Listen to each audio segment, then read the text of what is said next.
13 tahun yang lalu, saya mengundang seorang tamu, calon pilot yang mengalami kecelakaan, mengalami luka bakar.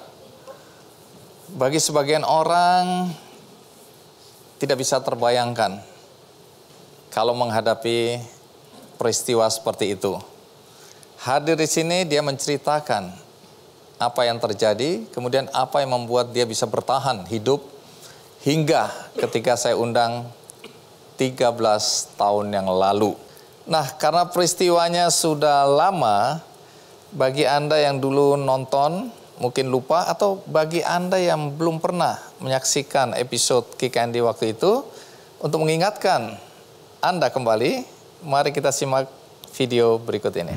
Nah, dari cerita waktu itu, saya melalaikan satu hal.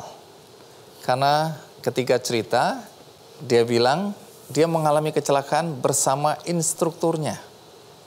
Jadi dia calon pilot, bersama instruktur, kecelakaan, dua-dua terbakar. Saya lalai untuk mencari tahu bagaimana nasib instrukturnya. Nah, 13 tahun kemudian Tuhan mempertemukan saya secara tidak sengaja. Ini kata orang, tapi saya yakin ini Tuhan dengan sengaja mempertemukan saya. Di Solo, ketika saya mau naik pesawat, saya noleh ke belakang, saya kaget. Saya pikir saya bertemu kembali dengan narasumber saya yang waktu itu. Ternyata bukan. Saya bilang, Anda siapa? Lalu dia menyebutkan bahwa saya instrukturnya Dwi Krismawan, sang pilot yang kecelakaan itu. Nah, ini dia fotonya. Kami akhirnya duduk bersama, ngobrol. Dia bilang, Mas Andi, saya sering mendapat pertanyaan, karena begitu orang lihat dia, namanya Sigit Hadianto, orang begitu lihat saya selalu bilang, yang pernah di Kick Andy ya? Saya cuma jawab, belum. Nah, saya mengundang Mas Sigit untuk menceritakan apa yang terjadi waktu itu dan bagaimana dia menjalani kehidupan dengan kondisi yang seperti kita lihat tadi. Mari kita sambut Sigit Hadianto.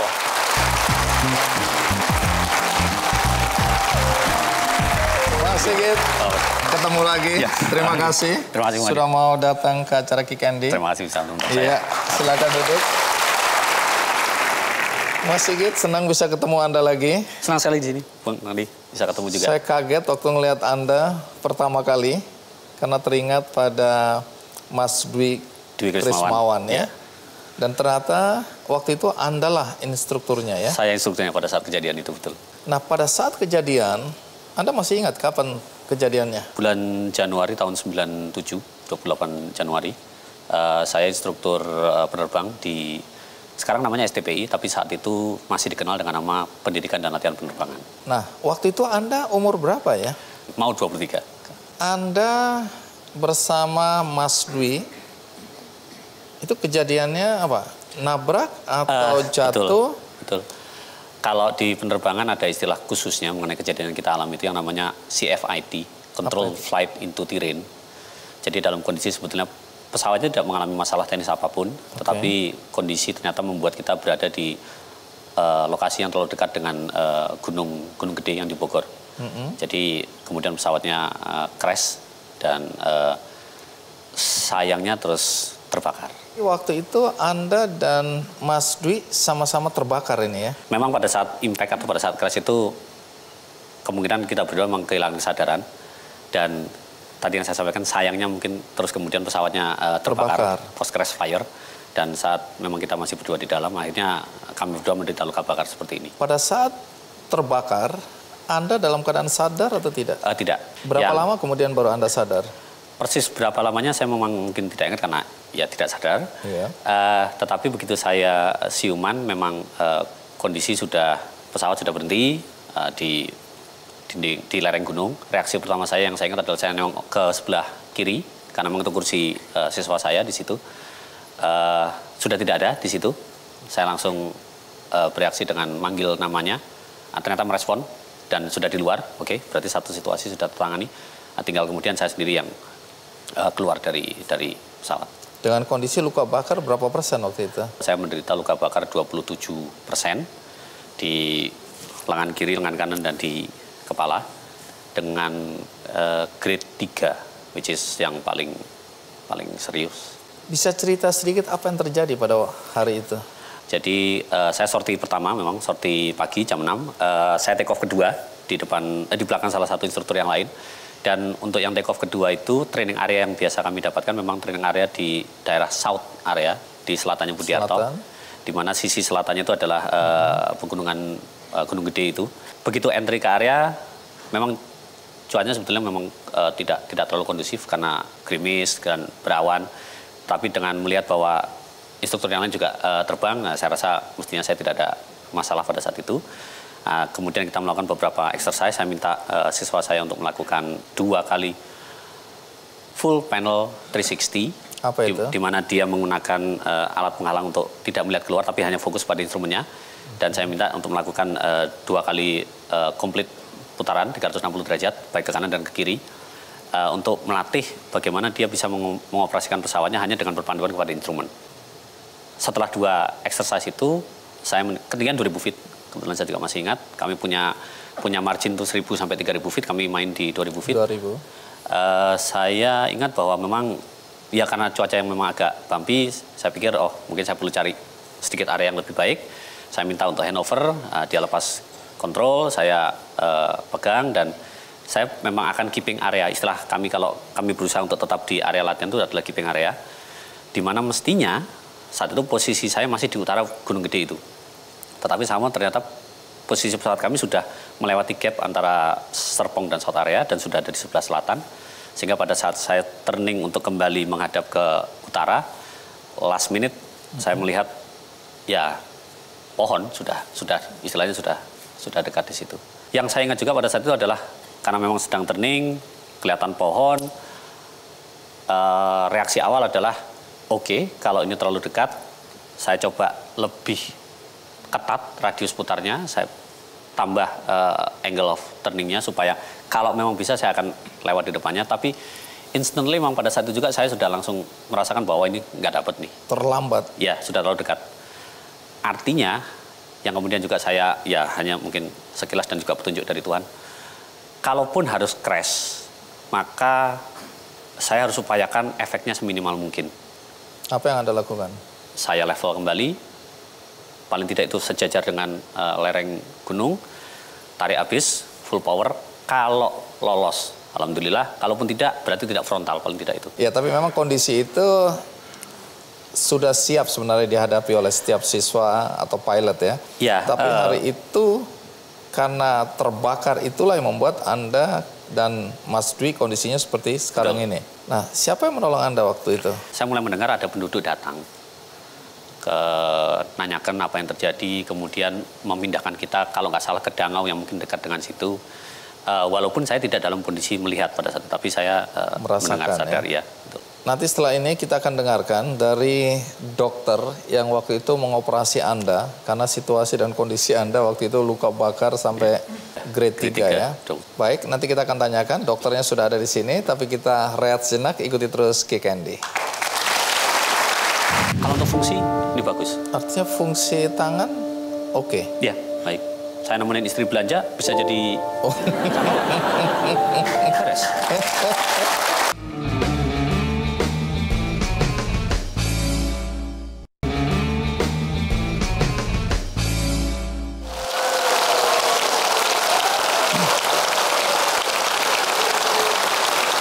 Ya, Mas Sigit. Setelah penduduk datang, Anda kemudian ditolong. Kalau boleh tahu berapa lama Anda dirawat di rumah sakit? Setahun 3 bulan di rumah sakit. Ini Mas Dwi juga mengalami hal yang sama ya? Hal yang sama. Nggak ada yang nggak kenal di rumah sakit. Satpam, security, perawat, orang kantin semua kenal. Semua kenal ya? Setahun 3 bulan. Tapi dokter ya, saya membayangkan dokter melihat kondisi Anda seperti apa. Nah, di sini ada Dokter Imam Susanto. Dokter Imam adalah dokter yang dulu merawat Anda pertama kali ya. Nah, Dok, bisa cerita apa yang Anda lihat dalam ingatan Anda waktu itu melihat ada 2 orang yang dengan luka terbakar yang serius datang ke tempat Anda, ke rumah sakit. Waktu itu di Siloam ya? Di Siloam, Karawaci. Karawaci. Saya lihat memang luka bakarnya berat, apalagi ada trauma inhalasi. Istilah trauma inhalasi adalah karena terbakar dalam ruang tertutup. Apalagi tadi saya dengan nggak sadar, jadi artinya dia bisa menghisap sesuatu yang membahayakan nafasnya. Jadi pertama yang saya pikir adalah membebaskan jalan nafas. Saya lihat aman, terus kemudian adalah resusitasi cairan yang paling penting. Biasanya kalau luka bakar grade 2, grade 3 di atas 90% ada kemungkinan shock. Jadi yang pertama adalah kita resusitasi cairan. Yang utama cairan dulu supaya tidak kekurangan. Secara fisik Anda melihat kondisinya seberapa parahnya itu? Cukup parah ya. Luka bakar grade 3 itu memang luar biasa gitu. Memang kita harus cepat untuk nanganinya. Apalagi dia terlambat 8 jam. Karena baru sampai rumah sakit, saya tidak tahu apakah 8 jam sebelumnya sudah diinfus apa enggak. Saya nggak ingat itu Pak ya. Jadi itu kita harus kerja dalam 24 jam itu cairan yang hilang. Ada rumusnya itu, saya nggak akan cerita di sini, ada rumusnya gitu. Dan itu berhari-hari saya minta di ICU, jangan dipindahkan karena itu gawat gitu. Setelah stabil baru saya pikirkan untuk membuang kulit yang mati. Karena luka bakar itu identik dengan operasi. Jadi dengan sendirinya gantian, ya Dwi, ya Sigit gantian gitu loh. Gantian, saya buang bagian yang mati sebagian demi sebagian. Setelah hilang, setelah kita buang semua, kan kita tunggu dulu. Jaringnya biar sehat, baru ambil kulit, tanam gitu dan sebagainya. Saya masih ingat kalau Sigit itu wajahnya semuanya tanaman rasanya. Jadi ini kayak kebun ini ya, iya. Tanaman isinya. Telinganya juga biasanya kripel gitu karena tulang rawannya ikut terbakar gitu ya. Dan jari-jari itu paling sulit karena biasanya urat tendonya itu kulitnya udah hilang. Makanya itu yang paling susah ya. So bolak-balik graf kemudian masih ada terjadi namanya deformity seperti gini, jadi ke atas gitu. Itu karena reaksi tendo yang sebelahnya gitu loh. Jadi selalu kayak begini gitu. Ya. Nah, kalau orang datang dengan kondisi seperti itu, sebenarnya prosentase untuk bisa bertahan hidup itu rata-ratanya berapa persen?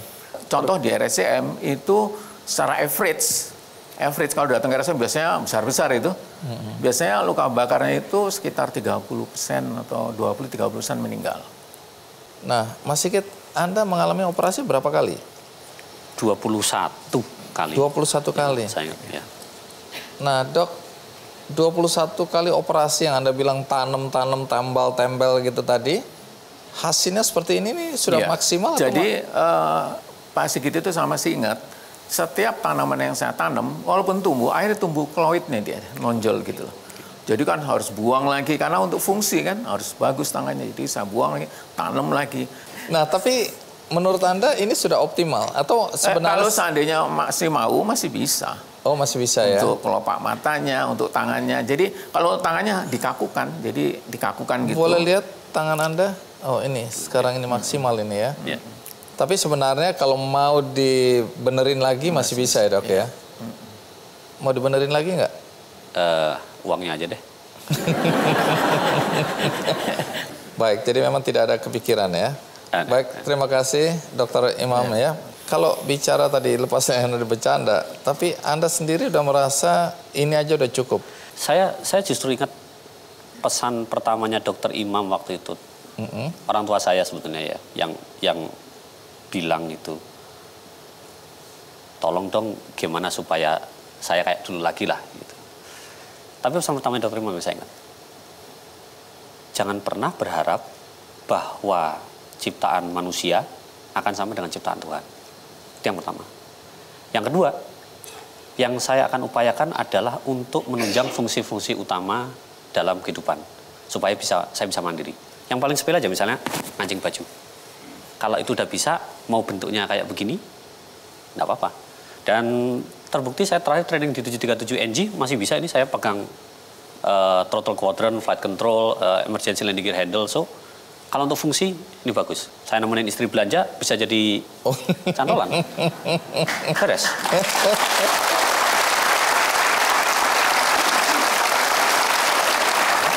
bagaimana reaksi pertama yang Anda rasakan dari masyarakat sekeliling? Sebetulnya yang pertama saya rasakan itu malah keraguan di diri saya sendiri. Setelah saya pulang ke asrama dan saya ingat hari pertama saya mau berangkat ke kantor karena dekat hanya jalan kaki.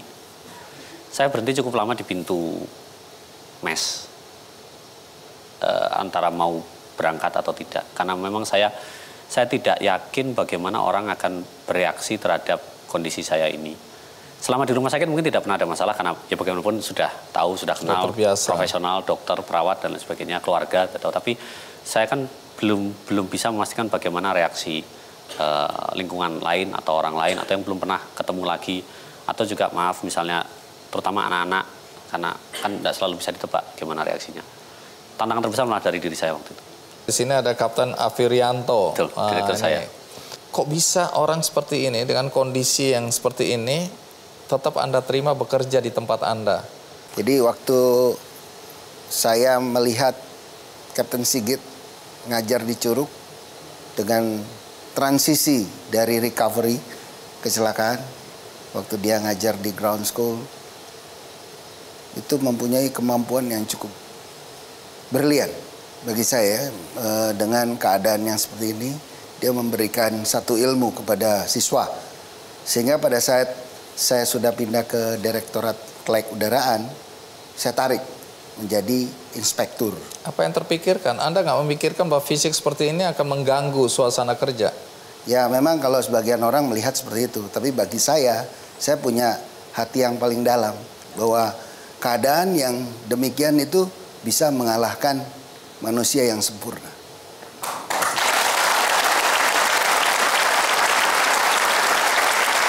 Baik, jadi ini bukan karena kasihan ya? Enggak.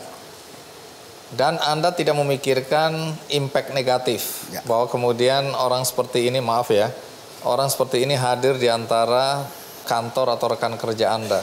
Ya awalnya memang ada, jadi pendapat-pendapat orang ya. Tapi bagi saya ini adalah satu gate supaya ke depan kita tidak bisa menjudge orang dengan keadaan yang tidak sempurna. Jadi kemungkinannya setelah di kantor saya berikan satu karena kalau terbang memang sudah tidak bisa terbang ya karena keadaan fisik dan kesehatannya. Untuk komersil saya berikan inspektur sebagai first FOO, jadi yang mempersiapkan penerbangan. Baik, menarik. Dan tapi Anda juga sempat bilang bahwa ini bukan cuma sekedar mempekerjakan dan kemudian naik jabatannya atau levelnya, tapi juga ada prestasi ya. Pada saat itu kita sidang di Eropa, yang menjadi focal point adalah Kapten Sigit di depan sidang. Baik, terima kasih Kap. Ya. Dan mungkin udah 10 tahun kita di-ban oleh Eropa. Jadi dan pada saat akhirnya, itu ada juga teman kita Kapten Lalu M. Sakir pada saat proses sidang itu meninggal dunia pada saat sidang karena dia mengalami satu stres tinggi dan ada sakit. Kita juga mengalami sangat duka cita. Tapi dengan itu kita punya semangat bahwa Indonesia harus keluar dari ban Eropa, yaitu penjurunya focal point-nya adalah Kapten Sigit. Terima kasih. Menarik. Nah, tentu tidak akan lengkap kalau kita tidak melihat dari perspektif atau sudut pandang dari orang tua Anda. Ya, hari ini juga saya sudah mengundang ayah, ibu, ya, untuk hadir di sini. Bagaimana orang tua melihat kenyataan anak yang dia cintai kecelakaan, kemudian wujudnya jadi seperti ini. Kita rehat sejenak, saya akan segera kembali. Anak itu kok kupingnya hilang, hidungnya kok kayak gitu. Saya ya enggak apa-apa, yang penting selamat, saya bilang gitu.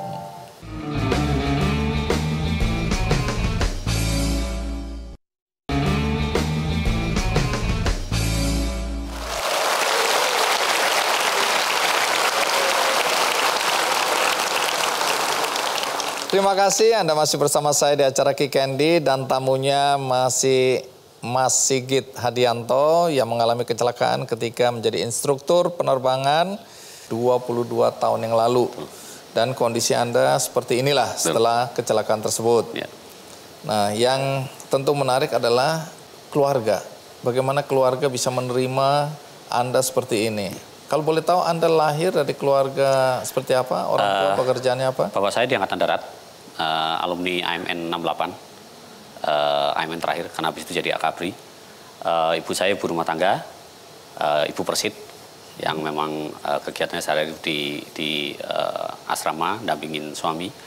Saya anak pertama dari 3 bersaudara, laki-laki semua. Sebetulnya di lingkungan tentara lah saya tumbuh besar ya. Dan terus terang memang dulu cita-cita saya juga sempat kebayang pengen ngikutin langkah jejak orang tua saya. Masuk TNI, saya untuk masuk Angkatan TNI. Darat. Iya. Tapi kata bapak saya nggak punya postur untuk jadi tentara. Iya. Lebih baik kamu kuliah katanya gitu. Cukup bapakmu yang jadi tentara katanya gitu. Nah, Anda waktu menentukan ingin jadi pilot itu karena keinginan sendiri atau? Keinginan sendiri, tapi mungkin ada uniknya kalau dilihat bahwa bapak saya yang tentara nih Angkatan Darat gitu ya. Sejak kecil itu senang menunjukkan hal-hal yang berbau penerbangan. Yang saya ingat jelas tergambar adalah kalau misalnya ada siaran atau berita mengenai peluncuran pesawat ulang-alik Discovery, Challenger, Columbia atau apa, beliau pasti manggil, lihat ada pesawat ulang-alik mau berangkat. Walaupun tentara Angkatan Darat gitu ya, tapi itu justru membuat saya terus punya minat di penerbangan. Kok kayaknya asik nih. Nah, waktu ayah Anda atau keluarga ibu juga tentu ya, atau keluarga yang lain tahu Anda kecelakaan, reaksinya seperti apa ya? Tapi tahan dulu, karena kita simak dulu liputan berikut ini.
Nah, Mas Sigit, dari ingatan Anda, bagaimana pertama kali ketika orang tua melihat Anda seperti ini?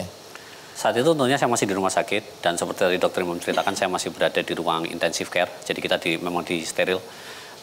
Saya belum bisa melihat, karena seingat saya baru bisa melihat setelah 3 bulan. Jadi saya mendengar Bapak Ibu saya datang nanyain kabar. Nggak banyak yang beliau ucapkan pada saat itu selain ya sudah sabar, jalanin, itu aja. Tapi persis reaksi, gesture atau bagaimana mungkin saya memang belum bisa lihat pada saat itu. Baik, di sini ada ayahanda tercinta ya, Pak Arsono. Nah, ini Anda pangkat terakhir apa waktu pensiun? Kolonel CZI. Jadi kolonel. Kolonel ya? Korps seni. Seni, ya.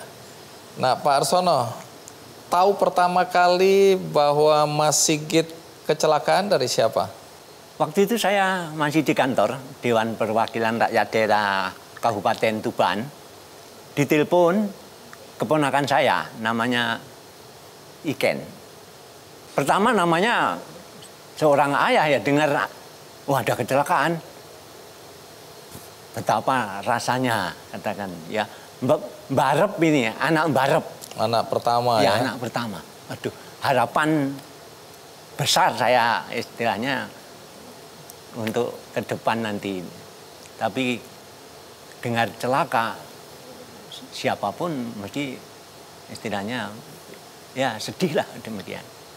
Nah, waktu akhirnya kemudian Mas Sigit ya setelah mengalami operasi seperti ini, nah itu bagaimana Anda atau kapan persisnya sebagai orang tua Pak Harsono bisa menerima keadaan Mas Sigit? Memang sebetulnya agak berat ya. Tapi untuk menjadi seorang pilot maupun pelatih pilot dalam hal ini di PLP, itu sudah saya tanya, loh betullah kamu terima itu sebagai instruktur? Kamu kan lulus itu di testing untuk pilot Garuda. Kenapa nggak milih ya cita-citamu jadi pilot, penerbang komersial? Terus terang dari segi finansial, orang milih mesti pilot Garuda. Kamu pilih sekarang jadi pelatih ya anak-anak atau seseorang yang belum bisa nerbangkan pesawat. Risikonya besar. Jawabannya apa? Saya dibesarkan di Departemen Perhubungan, Pak. Saya lulus the Big Ten. Dan ini memerlukan saya jadi pelatih. Saya terima, Pak. Karena itu sudah cita-cita, kejadian demikian, apa boleh buat? Ya. Apa boleh buat maksudnya maunya ya tidak celaka kan? Nah, gitu. Tapi kalau kondisinya demikian, ya sekali lagi tidak beban moral dari orang tua itu tidak terlalu berat karena saya sudah tanya, kenapa kamu milih jadi pelatih, penerbang istilahnya. Baik, di antara keluarga siapa yang paling tidak bisa menerima keadaan ini? Saya rasa setelah melihat situasi ya demikian, ibunya sendiri pertama memang agak kaget waktu melihat di ICU itu. Saya waktu itu masih kena katarak ya, dan nggak tahu pasti ya. Loh Pak, anaknya itu kok kupingnya hilang, gigi hidungnya kok kayak gitu. Saya ya enggak apa-apa, yang penting selamat, saya bilang gitu. Jadi saya, ibu, adik-adik ya melihat ya sudah. Memang mungkin ini cobaan yang Maha Kuasa memberikan cobaan demikian. Dukungan apa yang Anda berikan kepada Mas Sigit, dukungan keluarga ya, supaya Mas Sigit bisa kuat, apa yang Anda lakukan? Berawal dari cita-citanya dia yang jadi pilot dan risikonya sudah tahu, mendukungnya ya teruskan. Dan kamu kalau sudah cita-citanya mau berbakti kepada departemen yang membesarkan kamu, ya silakan lanjutkan. Nah, demikian. Dengan kondisi apapun, alhamdulillah di Departemen Perhubungan, saya tidak memuji anak saya sendiri. Dia IQ-nya itu tinggi, testingnya di atas rata-rata. Jadi pinter ya.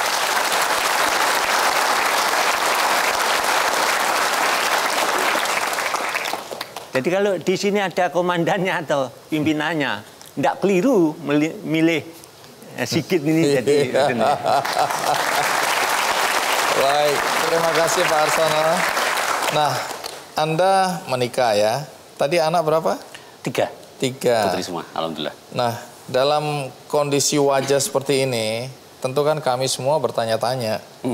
Perempuan mana kok mau sama Anda, gitu kan? Apa yang terjadi? Anda ketemu istri di mana dan kapan itu? Tadi sempat ada bagian dari ceritanya Kapten Avi yang menyebutkan bahwa setelah saya ditarik dari diklat ke kantor pusat di Direktorat Kelaikan Udaraan, saya diberi kesempatan untuk training FOO, Flight Operation Officer, di tahun 2001. Disitulah ketemunya. Ketemu sama istri. Istri waktu itu lagi ngapain di situ? Satu kelas kita. Oh, satu kelas. Ya, jadi modus lah saya. Oh. Ini cinlok, cinta lokasi ya. Tunggu kan. Ya minta maaf sekali lagi nih ya. Keberanian Anda untuk mendekati perempuan yang Anda taksir. Bagaimana cara Anda melakukan pendekatan? Sementara secara fisik, minta maaf, pasti nggak menarik buat perempuan. Modal pertama mungkin karena kepepet. Nggak ada pilihan lain. Kepepet, nekat. Nekat. Kalau saya diem saja, peluang hilang. Iya. Kalau peluang hilang, masa depan suram.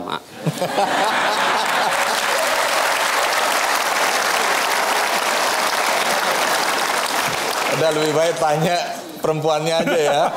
Kalau tanya Anda kan memang Anda maunya ya. Iya. Tapi perempuannya sekarang menjadi penting. Nah, di sini ada Mbak Menu Sudarwati ya. Mbak Menu, Anda normal kan ya? Normal, Bung Andi. Sadar waktu itu ya? Sadar dengan sesadar-sadarnya. Sadar-sadarnya. Sampai sekarang masih sadar ya? Alhamdulillah masih. Nah, menarik ya. Anda pasti banyak pilihan atau punya pilihan. Apa yang membuat Anda waktu itu mau dideketin ya? Pertama berteman aja itu sudah nggak mudah buat perempuan ya melihat fisik. Tapi lebih jauh dari itu bahkan Anda mau menerima cintanya. Apa yang Anda lihat dari Mas Sigit waktu itu?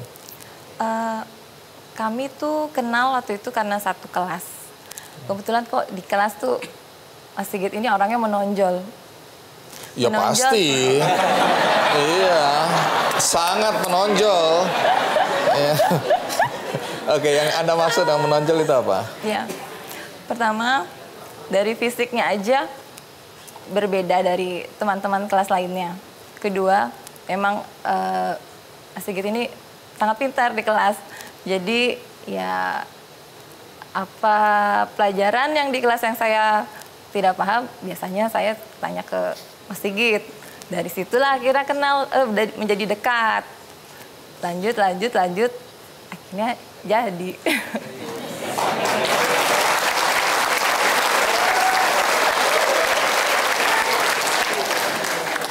Tapi ini karena cinta bukan karena kasihan ya? Enggak sih, enggak kasihan. Sebetulnya saya memandangnya Mas Sigit itu orang yang luar biasa, tangguh, percaya dirinya sangat besar. Dalam pergaulan tuh tidak pernah merasa menarik diri atau merasa dirinya berbeda sehingga minder atau apa. Tetap maju terus lah orangnya. Nah, ini kan Anda katakanlah akhirnya karena pertemuan begini melihat ada kelebihan-kelebihan yang dimiliki oleh Mas Sigit. Nah, saya belum bisa membayangkan bagaimana Anda memperkenalkan Mas Sigit ke orang tua. Nanti ada ibunda tercinta di sini, ya, Ibu Ismawati. Nah, Ibu Ismawati katanya waktu itu adalah yang paling menolak punya mantu sengganteng ini. Nah, nanti Bu Wati cerita ya. Sekarang kita read dulu, ikuti terus Ki Candy.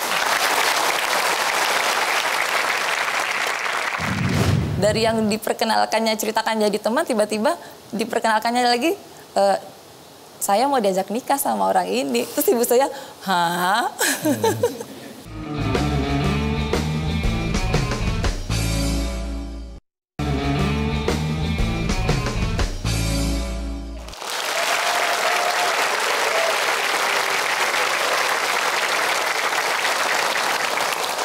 Mas Sigit, ya, waktu itu pacar Anda atau perempuan yang Anda jatuhi hati, ini langsung aja. Perlu berapa lama sampai kemudian mertua Anda akhirnya mengizinkan anaknya menikah dengan Anda? Baik, kenal 2001, menikah 2005.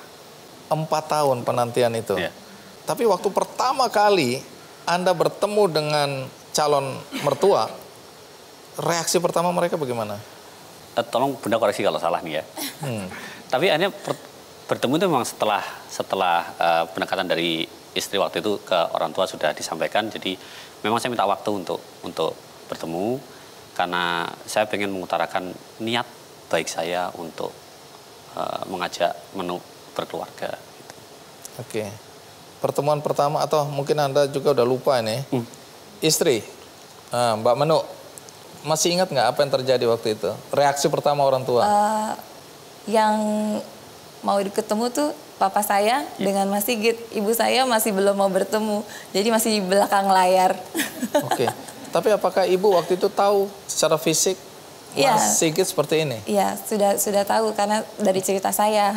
Cerita, belum kasih lihat foto gitu atau apa? Oh, belum. Oh, cerita. Apa yang Anda ceritakan ke orang tua waktu itu? Waktu itu awalnya saya ceritakan kalau saya punya teman sekelas yang kondisinya agak unik. Saya ceritanya gitu. Agak unik? Iya. Saya ceritakan kalau teman sekelas saya itu mengalami kecelakaan, terus jadi berubah, gara-gara luka bakar jadi berubah fisiknya. Waktu itu sih ibu saya dengarnya senang-senang aja ya. Tapi tiba-tiba ternyata kok dari yang diperkenalkannya ceritakan jadi teman, tiba-tiba diperkenalkannya lagi, saya mau diajak nikah sama orang ini. Terus ibu saya, hah? Jadi khawatir sekali orang tua waktu itu. Harapannya sih, masa iya sih? Tapi apa keberatan utama orang tua waktu itu? Sebagai orang tua tuh pasti ingin anaknya mendapatkan suami yang menurut beliau tuh sempurna gitu. Tapi ternyata kok pilihan saya kok beda. Jadi dari situlah pertentangan penolakan itu berawal. Bu Ismawati, ibu yang paling menolak waktu itu ya? Apa yang salah Bu dengan beliau ini? Kenapa waktu itu nolak dulu Bu? Ya waktu itu belum tahu gitu bahwa Pak Sigit itu orangnya baik gitu. Oh, Opan, belum tahu. Begitu. Taunya fisiknya aja? Iya, karena fisiknya Terus begitu. Ibu langsung nolak waktu itu? Iya, waktu itu nolak. Waktu datang saya pun juga nggak mau keluar, yang nemuin juga Bapak. Oke. Bapak reaksinya waktu itu netral? Netral, itu Ibu yang keberatan ya. Kapan Ibu merasa kemudian bahwa ini calon mantu boleh juga lah, gitu ya? Itu berapa lama Bu baru Ibu mulai percaya bahwa ini mantu yang baik? Ya itu, waktu itu udah pacaran udah lama, terus saya bingung waktu itu ya diterima apa enggak begitu. Terus akhirnya saya cari yang terbaik. Saya waktu tahun 2005 itu ke Tanah Suci, maksudnya cari doa mana yang terbaik, ini apa memang lanjut, apa tidak lanjut gitu. Lalu saya disupport sama teman-teman di sana, bahwa anak ibu itu katanya baik, ibadah, katanya banyak pahalanya, malah begitu kata teman-teman itu. Nah, terus saya pulang dari itu, saya syukuran haji. Kebetulan saya juga disupport lagi sama Pak Ustadz. Katanya, kata Pak Ustadz, semua manusia itu di mata Allah tuh sama, dia bilang gitu. Jadi dinasihatin, ya panjang lebar begitu. Akhirnya saya ngobrol-ngobrol sama Bapak. Akhirnya gimana ya, akhirnya dikasih begitu, disetujuin. Oh, disetujuin. Iya. Tapi prosesnya panjang sekali ya, lama sekali ya Bu ya, menimbang-nimbang sampai akhirnya di Tanah Suci baru dapat jawaban itu ya. Baru dapat jawaban. Sekarang nyesel nggak? Enggak. Oh enggak.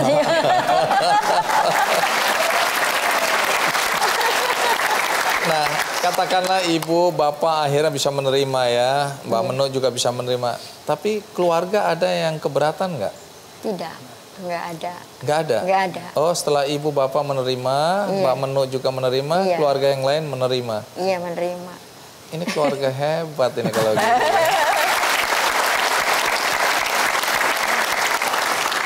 Jadi, ibu sekarang bangga lah ya, ini menantu yang baik ya? Iya. Baik, apalagi udah punya cucu ya. Iya. Cucunya berapa sekarang Bu? Tiga. Tiga. Iya. Terus total semua cucunya? 5. 5. Iya, dari anak. Padahal Mbak Menu adalah anak perempuan anak perempuan satu-satunya. satu-satunya, ya. Yang lelaki satu-satunya, jadi cuma 2 bersaudara. Oke, jadi kita paham sekarang betapa beratnya melepas satu-satunya anak kepada orang yang seperti ini. Waktu itu. Tapi sekarang Ibu Sekarang enggak. bangga ya. Iya. Baik, terima kasih Bu Watu. Iya. Nah, Mbak Menu, minta maaf. Katakanlah Mbak Menu bisa menerima karena ada kelebihan-kelebihan yang diceritakan tadi.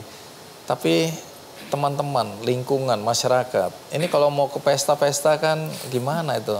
Pandangan orang, omongan orang. Sebetulnya sih saya nggak terlalu memperdulikan apa kata orang, pandangan orang. Selama saya saya menjalani ini bukan suatu kejahatan, bukan suatu hal yang tidak baik, toh saya menjalani ini suatu hal yang baik. Jadi untuk apa saya mendengarkan pandangan atau omongan negatif orang lain gitu. Jadi saya tetap terus berjalan. Terima kasih. Masih banyak cerita menarik seputar Mas Sigit Hadianto. Kita rehat sejenak, ikuti terus Ki Candy. Ini sudah berapa lama nggak bertemu? Baru sekarang. Oh, baru sekarang ketemu ya setelah kejadian itu. Kalau nggak karena Ki Candy. Oh, kalau nggak di Ki Candy. Baik, terima kasih. Iya.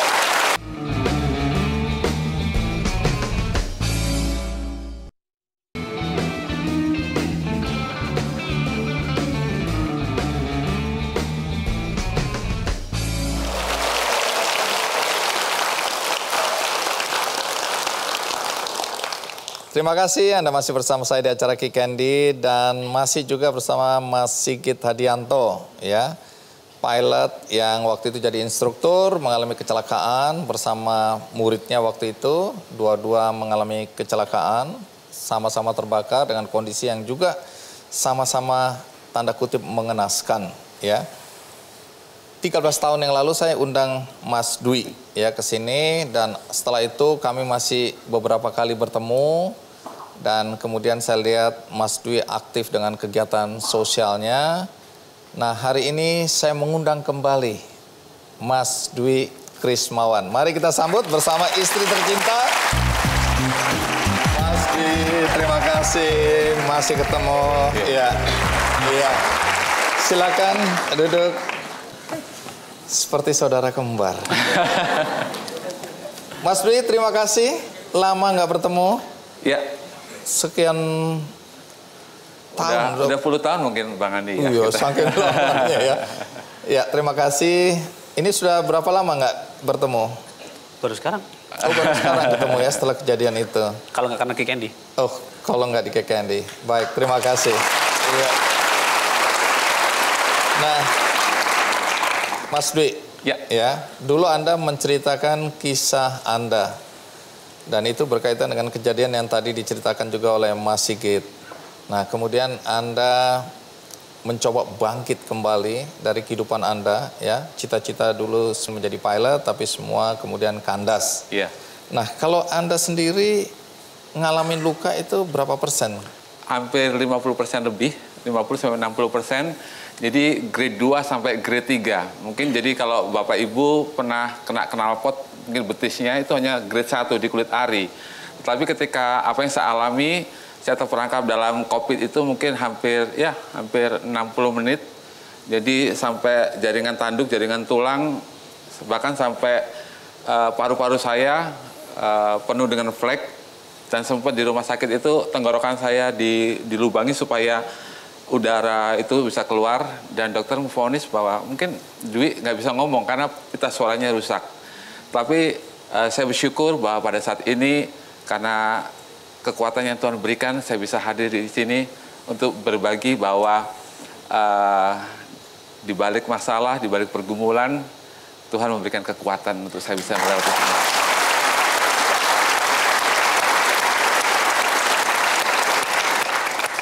Kami atau sebagian dari yang hadir di sini mungkin tidak menyaksikan ya.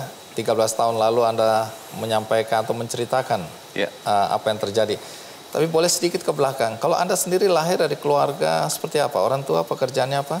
Orang tua saya pegawai negeri sipil. Jadi saat itu saya ikut tes untuk bisa masuk Curug itu dari perwakilan Denpasar Bali. Jadi satu hal yang menjadi impian saya ingin membantu keluarga saya ingin bisa membantu orang-orang di sekeliling saya. Jadi jujur bahwa pada saat saya mengalami kecelakaan dan ketika mimpi saya untuk meraih untuk menjadi seorang pilot pupus, ada rasa kecewa, ada rasa sedih. Tetapi satu hal yang saya lihat bahwa Tuhan mengirimkan orang-orang di sekeliling saya, orang-orang yang Tuhan kirim sehingga saya mampu dan bisa bangkit dari keterpurukan dan bisa ada sampai saat ini. Orang-orang di sekitar Anda. Nah, kalau tadi Mas Sigit mengalami atau menjalani ya operasi sampai 21 kali ya. Kalau Anda berapa kali operasi? Saya lebih sedikit, cuma 25 kali. Oke, dan ini kondisi terakhir Anda setelah 25 kali operasi? Ya, dulu saya berharap wajah saya bisa pulih seperti Domingse. Tapi ternyata jadinya simpanse. Nah, setelah kejadian, bagaimana cara Anda untuk bangkit? Tadi Anda bilang bahwa ada keluarga yang mencintai Anda, keluarga yang mendukung Anda. Tapi Anda sendiri, berapa lama Anda patah semangat? Anda kan bilang kalau bisa disuntik mati aja, saya dengar gitu kan? Betul. Sebetulnya mungkin proses kehidupan yang paling berat yang harus saya lewati adalah ketika saya keluar dari rumah sakit. Kenapa? Karena pada saat saya keluar dari rumah sakit dalam usia 26 tahun, pada saat itu saya tidak punya pekerjaan, tapi saya bersyukur bahwa pada saat ada kesulitan, pergumulan dan tantangan yang Tuhan hadirkan dalam kehidupan saya, Tuhan menghadirkan penolong yang luar biasa. Jadi pada saat itu saya punya seorang sahabat yang baru saya kenal 3 bulan sebelum saya mengalami kecelakaan. Kami hanya berteman, bersahabat. Tapi ternyata dalam proses pemulihan itu sahabat saya ini tidak meninggalkan saya. Bahkan dia setia mendampingi saya, mengencourage saya, memotivasi saya, mendukung saya. Bahkan ketika saya sulit untuk melihat kebaikan Tuhan, dia katakan, Dwi, di balik kecelakaan ini, di balik tubuh kamu yang mungkin tidak sempurna, ada rencana Tuhan yang indah, ada rencana Tuhan yang jauh lebih baik. Itu yang selalu disampaikan dalam kehidupan saya. Dan satu hal yang luar biasa, sahabat saya itu setia tidak hanya pada saat saya keluar dari rumah sakit, tapi dia setia sampai hari ini dan menjadi istri saya. Coba istri tercinta boleh berdiri. Terima kasih Mbak Yvette. Jadi sahabat yang menguatkan bahkan kemudian menjadi pendamping hidup Anda sampai hari ini. Iya, betul. Di antara kesiapan Anda untuk bangkit kembali, kapan titik terendah yang Anda tadi sebutkan bahwa Anda rasanya ingin mati saja? Itu pada situasi dan kondisi seperti apa? Perasaan seperti itu berulang-ulang terjadi ketika saya di rumah sakit itu sering kali. Bahkan sampai saya pernah coba bunuh diri di rumah sakit ketika udah nggak sanggup lagi harus skin graft. Ketika ngelihat teman-teman saya di wisuda, sementara saya terpuruk di rumah sakit, saya pernah coba bunuh diri mungkin berkali-kali. Itu adalah momen yang sangat rendah ketika saya sebagai seorang manusia sulit untuk melihat kebaikan Tuhan, sulit untuk melihat rencana Tuhan. Itu saya lakukan. Dan kemudian ketika saya keluar dari rumah sakit dan pada saat kami menikah, dan itu pernah terjadi ketika apa? Ketika saya sulit mencari pekerjaan, ke sana kemari saya kerja, ngelamar pekerjaan semuanya menolak. Ketika saya coba usaha, tapi pada akhirnya bangkrut. Dan disitulah adalah momen-momen yang sangat sulit dan berat dalam hidup saya. Tapi pada saat saya terpuruk, dan pada saat sebagai seorang suami, sebagai seorang laki-laki, mendapat penyakit yang mengerikan pada saat itu, yaitu dokter vonis bilang ini, Dwi, penyakit ini kronis. Namanya komplikasi penyempitan pembuluh kantong dompet. Saya udah dengerin serius ini. Jadi pada saat itu mungkin sebagai seorang istri dia bisa saja berkata, Dwi, udah saya tinggalin kamu, saya cari yang lain yang bisa mencukupi apa yang saya butuhkan.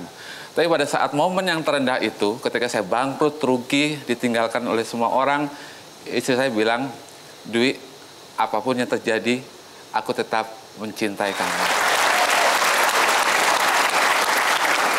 Nah kalau Mas Sigit, saya yakin bahwa Anda punya masa-masa yang terendah dalam hidup Anda ketika cobaan ini datang. Saya nggak tahu persisnya kapan masa-masa itu hadir dalam hidup Anda. Datang dan pergi sih memang sebetulnya. Kalau Dwi tadi cerita di rumah sakit ada kondisi-kondisi itu, ya saya juga pernah merasakannya. Dan mungkin itu fase yang memang harus dilewati oleh seseorang ya. Saya ingat pada saat saya dievakuasi masuk rumah sakit, yang ada di kepala saya malah pikiran, besok terbang lagi kok, ini nggak ada apa-apanya. Kemudian ketika saya menyadari bahwa ini persoalan serius, saya cuma merasa bahwa kok saya ya yang ngalamin ini. Artinya masa yang mungkin dibilang itu adalah masa denial ya, masa untuk menolak kenyataan. Ya. Berikutnya yang saya rasakan adalah kemarahan.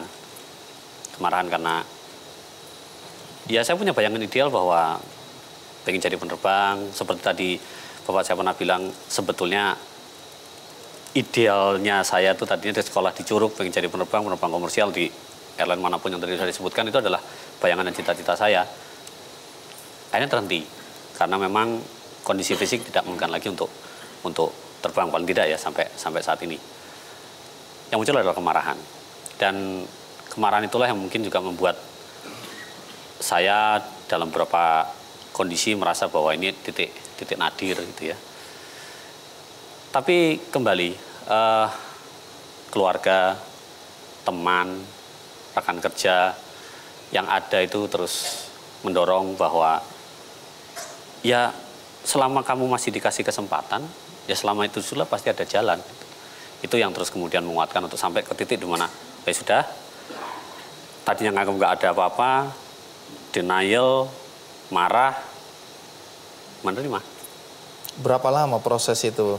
Cukup lama. Seperti tadi saya juga sempat cerita bahwa awalnya ketika mulai rawat jalan pun itu berarti setahun setelah di rumah sakit, keraguan itu tetap ada.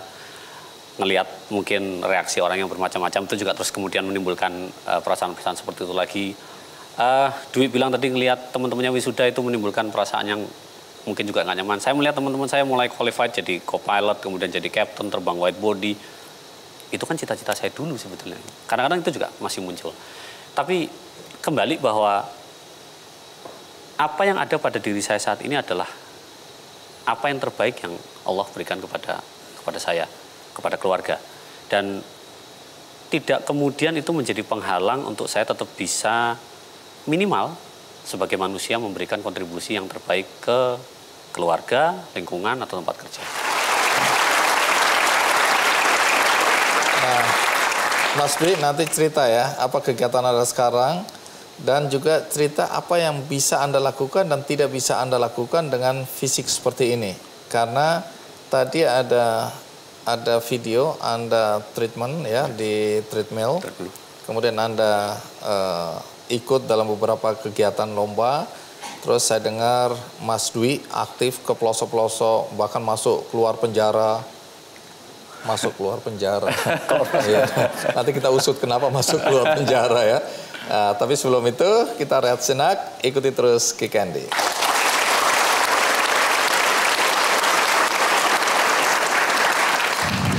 Setelah badai pasti tenang. Setelah hujan pasti terang. Setelah luka bakar pasti Kick Andy.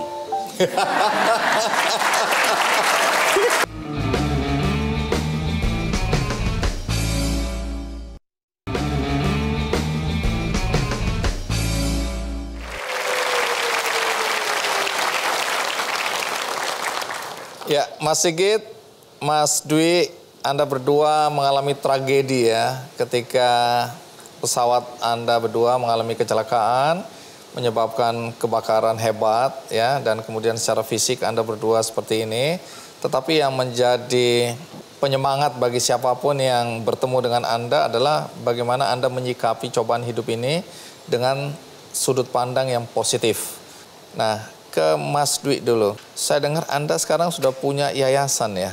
Ya, puji Tuhan tahun 2014 atas inspirasi dari Bang Andi Noya, saya menulis kisah perjalanan hidup saya jatuh bangun dari sisi fisik maupun psikis, dan buku itu terbit dari Gramedia Publisher tahun 2014 dengan judul Kekuatan Cinta. Kekuatan cinta inilah cintanya Tuhan.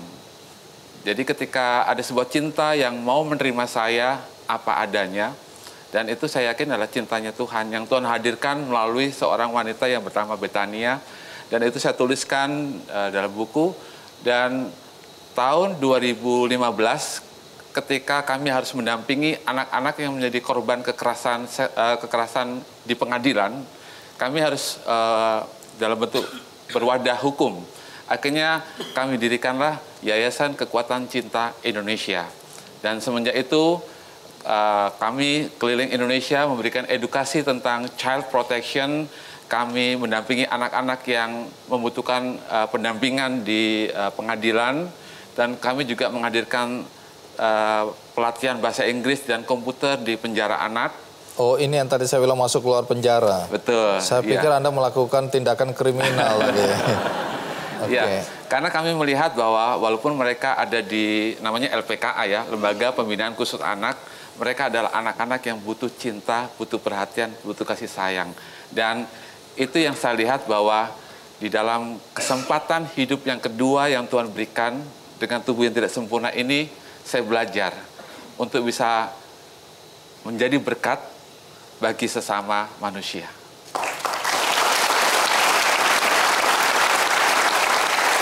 Baik, jadi tadi ada homeschooling di penjara ya? Betul. Untuk anak-anak, ini penjara anak-anak ya? Betul. Kemudian ada pendampingan terhadap anak-anak yang mengalami pelecehan seksual ya? Bahkan jadi, sampai ke pengadilan, beritanya betul. Waktu itu muncul ke media-media massa waktu itu ya? Kami melihat bahwa inilah kesempatan kami untuk berkarya bagi anak-anak Indonesia, dan kami bersyukur bahwa pada akhirnya keadilan bisa ditegakkan dan pedofil ini pada akhirnya dihukum. Dan selain itu apa lagi?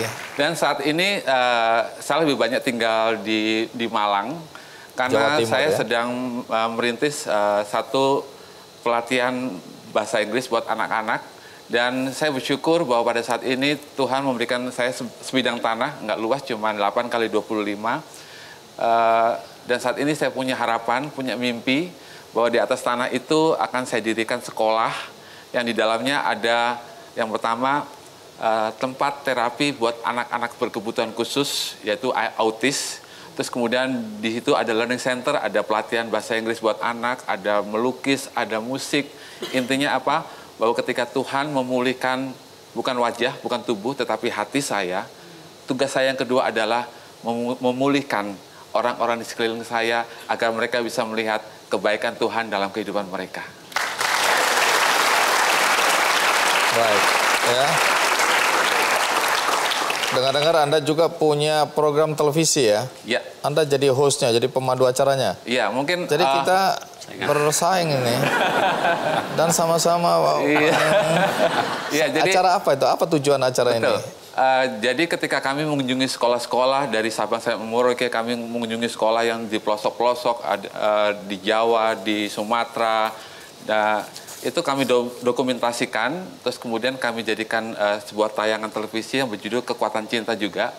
Di situ kami ingin memberikan inspirasi kepada para pemirsa bahwa ketika kita memberikan kasih, memberikan perhatian, memberikan kasih sayang bagi anak-anak, pada akhirnya anak-anak ini akan belajar melihat teladan.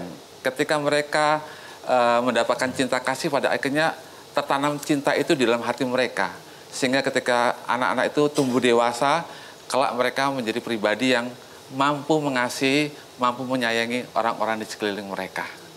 Jadi itu yang ingin kami lakukan lewat program radio, lewat program televisi. Baik. Nah, Mas Sigit, tadi kan sudah dijelaskan oleh atasan Anda, peran Anda ya. Karena selama ini sekali lagi kita selalu melihat orang dari fisiknya, ya penilaian pertama kita. Tapi kemudian Anda berdua bertemu dengan perempuan-perempuan hebat ya yang mendukung Anda, bahkan membangkitkan semangat hidup Anda kembali dan tidak berhenti sampai situ. Sesudah itu banyak sekali aktivitas. Dan Anda juga tadi diceritakan bagaimana Anda juga punya prestasi. Artinya dengan kondisi seperti ini Anda berdua melakukan hal-hal yang luar biasa yang mungkin bagi orang-orang yang secara fisik normal tidak bisa dilakukan. Nah, arti dalam hidup Anda, apa makna yang Anda ingin berikan dalam kehidupan Anda, Mas Sigit? Keyakinan atau kepercayaan bahwa setelah badai pasti tenang. Setelah hujan pasti terang. Setelah luka bakar pasti kick Andy.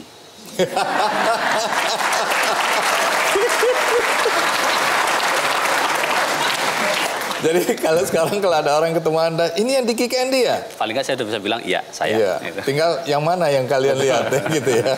Nah, arti istri masing-masing. Tadi Anda, Mas Dwi menyebutkan betapa peran seorang istri luar biasa ya. Nah, kalau di mata Anda istri, peran istri dalam kehidupan Anda? Istri saya itu penguat saya.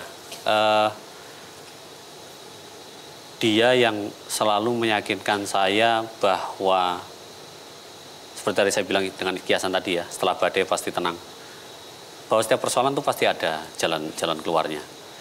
Dan buat saya hal itu jadi dorongan semangat untuk minimal setiap pagi saya berangkat kerja misalnya.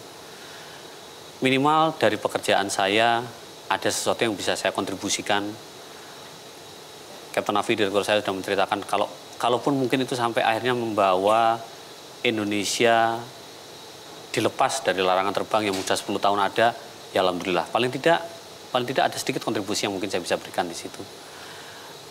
Dengan setiap hari, setiap saat dia mendampingi saya, apalagi sekarang kita juga sudah alhamdulillah dikaruniai momongan tiga orang. Saya makin yakin bahwa memang ada di setiap langkah yang saya jalan itu ada yang selalu mendorong dan menyemangati saya.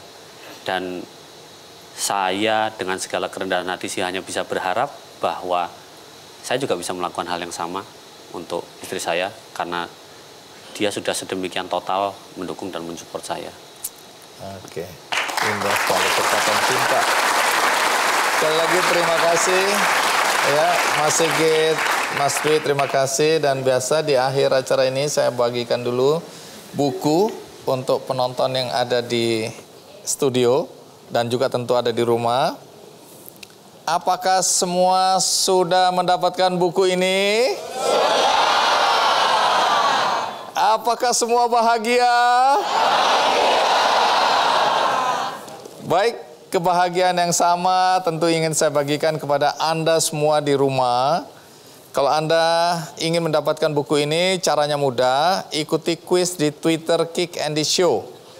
Dan juga bisa melalui undian di website kickandy.com. Bagi Anda yang tadi tidak sempat menonton dari awal, juga tidak usah khawatir, karena episode ini ditayangkan di YouTube Kick Andy Show dan juga di metrotvnews.com. Semoga episode kali ini memberikan inspirasi bagi kita semua. Dan jangan lupa kalau Anda ingin berbuat baik, menolong sesama, maka bisa melalui benihbaik.com. Akhir kata, sampai jumpa di lain kesempatan.